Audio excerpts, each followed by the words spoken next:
Sveiki visi Lietuvos mažųjų žaidynių dalyviai. Noriu Jūs pasveikinti su 10-uoju sezonu ir palinkėti Jums ir toliau išlikti sportiškiams ir aktyviems darželiuose ir namuose.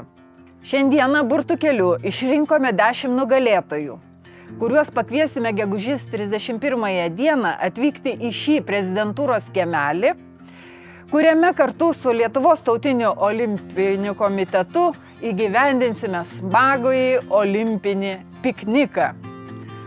10-ojo sezono burtų traukimo nugalėtojai yra Vilniaus lopšelis darželis Pipiras, Skuodo vaikų lopšelis darželis, Trakų rajono Aukštadvario mokykla darželis Gandriukas, Vilniaus lopšelis darželis Pušinėlis, Kauno lopšelis darželis Ežiukas, Anykščių vaikų lopšelis darželis Spindulėlis, Vilniaus lopšelis darželis Pelėda, Kauno rajono mokykla darželis Gilė, Mastaičių mokykla daugiafunkcinis centras, Vilniaus lopšelis darželis Žibutė.